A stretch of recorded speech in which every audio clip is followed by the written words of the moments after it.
Ready? 7.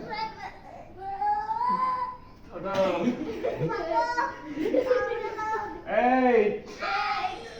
Ready? 9. 10. এটা আপন ডাবো No. আচ্ছা দাও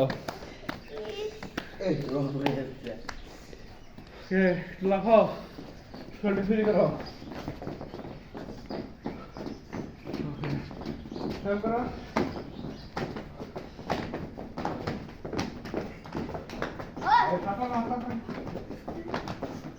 ওকে কেমন লাগছে তোমাদের আজকে ব্যায়াম এরকম প্রতিদিন আমরা অ্যাকসেপ্ট করে দেবো আস্তে আস্তে বাড়াবো আবার করবা